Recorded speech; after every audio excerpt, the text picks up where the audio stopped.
Assalamualaikum warahmatullahi wabarakatuh. Selamat datang di EduScience Indonesia, channel pembelajaran sains masa kini.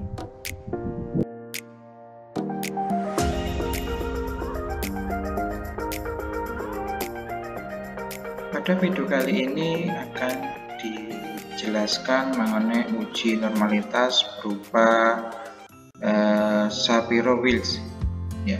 Sebelum materi disampaikan, jangan lupa diklik tombol subscribe, like, dan share untuk keberlangsungan dari channel ini.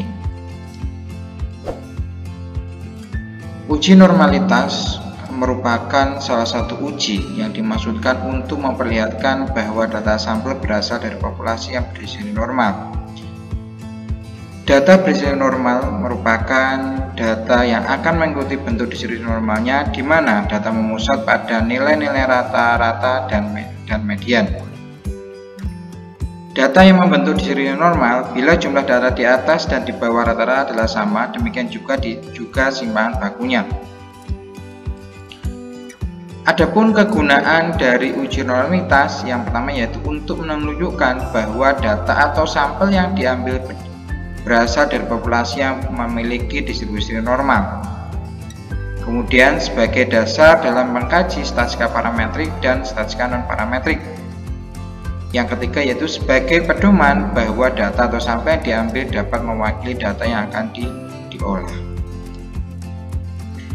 Selanjutnya mengenai macam-macam dari uji normalitas, yaitu nanti ada namanya metode deskriptif dan analitik.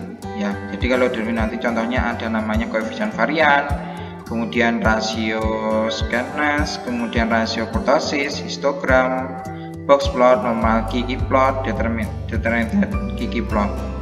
Kemudian kalau secara analitik, ya nanti akan ada dua cara, ya akan ada dua uji, yaitu Kolmogorov-Smirnov dan Shapiro-Wilks.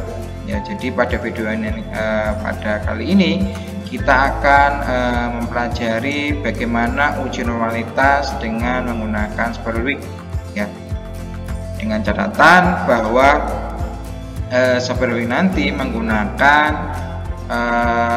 sampel, ya, ataupun populasi nanti kurang dari 50 atau kurang dari sama dengan 50. Kemudian ciri-ciri dari distribusi normal sendiri nanti adalah dia mempunyai sebuah parameter rata-rata dan semua nanti lokasi, ya, serta bentuk distribusinya ini dapat ditentukan sendiri. Kemudian kurva juga memiliki suatu puncak tunggal, kemudian rata-rata terletak di tengah distribusi dan distribusinya simetris di sekitar garis tegak lurus yang ditarik melalui rata-rata. Kemudian total luas daerah di bawah kurva normal adalah 1, ya. Hal ini berlaku untuk seluruh distribusi probabilitas secara kontinu. Kemudian dapat memotong sumbu horizontal dan dapat memanjang kedua ekor kurva itu hingga tidak ada batasnya. Kemudian kurvanya berbentuk seperti lonceng atau genta, dan yang terakhir nanti adalah standar deviasi atau simpangan baku nanti yang menjadi penentu lebarnya kurva. Akan semakin runcing bentuk kurvanya apabila makin kecil simpangan bakunya, ya. Kemudian untuk dasar pengambilan keputusannya, ya, tentu jika nilai signifikansinya lebih dari 0,05 maka data tersebut memiliki berdistribusi normal, ya. Kemudian kalau jika nilai signifikannya kurang dari 0,05 maka data penelitian tidak memiliki distribusi normal.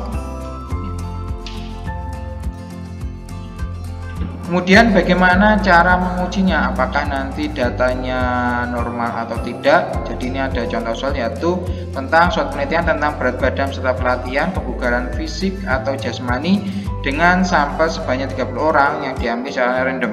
Ya, adapun datanya seperti ini.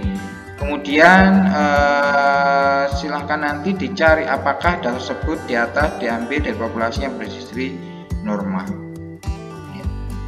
Oke, kemudian untuk langkah ujinya yang pertama yaitu membuat hipotesis, kemudian yang kedua nanti uji normalitas data, dan yang ketiga nanti adalah menarik kesimpulan.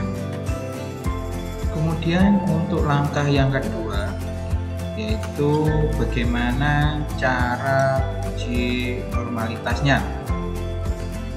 Sebelumnya silahkan nanti masuk kepada bagian Bubble View ya.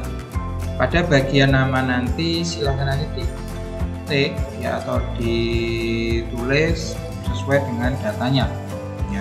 Karena di sini sesuai dengan contoh tadi adalah mengenai berat badan, jadi di sini nanti berat badan. Kemudian untuk tipenya nanti berupa numerik. Kemudian setelah nanti diisi, nanti bisa dimasukkan datanya. Ini datanya sudah saya masukkan ya. Jadi silakan nanti dimasukkan sesuai data sebenarnya contoh yang tadi ya. Kemudian bagaimana cara analisisnya? Jadi yang pertama nanti adalah diklik pada bagian analyze ya. Kemudian diklik pada bagian descriptive statistik, baru nanti diklik pada bagian explore ya. Jadi nanti akan muncul seperti ini. Kemudian pada bagian berat badan nanti diklik, kemudian dimasukkan pada bagian dependent list. Setelah dimasukkan nanti dicari pada bagian plot ya, kemudian diklik ya, kemudian centang pada bagian normality plot with test ya, baru nanti diklik continue ya. Selanjutnya setelah nanti pada bagian plot dependent sudah terisi, kemudian pada bagian display nanti diklik pada bagian plot ya, baru nanti diklik berupa OK. Setelah diklik OK nanti akan muncul ya, muncul berupa output ya, output seperti ini ya. Ini masih loading ya. Jadi nanti yang pada bagian awal nanti ada namanya summary ya, karena di sini nanti berat datanya berupa berat badan, kemudian untuk datanya jumlahnya 30 ya.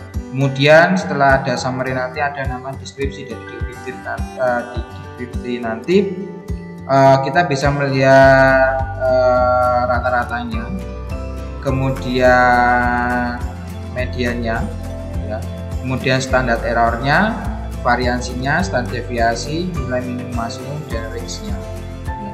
Kemudian untuk melihat data normalitasnya seperti ini ya. Di sini nanti akan muncul dua, yaitu ada Komodoro Spiro dan Spiro Wheels ya. Karena di sini datanya kurang dari 50, jadi kita nanti menggunakan yang Spiro Wheel. Jadi sini nanti nilainya yaitu nilai normalnya adalah 0,992, kemudian signifikannya adalah 0,027 ya. Untuk melihat apakah nanti dia berdiri normal atau tidak, kita masuk ke langkah yang ketiga, yaitu mengenai penarikan kesimpulan. Selanjutnya yaitu menarik kesimpulan. Jadi berdasarkan SPSS nanti ya, karena kita menggunakan Shapiro Wilk, kemudian kita lihat nilai signifikan, jadi kita dapat menarik kesimpulan bahwa nilai signifikansi nanti adalah 0,027, yang kalau dibandingkan dengan nilai signifikannya adalah 0,05. Jadi berdasarkan nilai signifikansinya nanti ini dapat diartikan bahwa H0 ditolak, kemudian H1 diterima. Jadi dapat disimpulkan bahwa berat badan peserta pelatihan kebugaran fisik atau jasmani nanti tidak berdiskripsi normal. Ya. Jadi demikianlah penjelasan mengenai bagaimana cara uji normalitas menggunakan SPSS ya. Terima kasih atas perhatiannya. Jangan lupa diklik tombol subscribe dan like, dan jangan lupa di komen untuk pengasuhan dari channel ini. Terima kasih atas perhatiannya. Sampai berjumpa pada video berikutnya. Terima kasih. Salam EduScience Indonesia.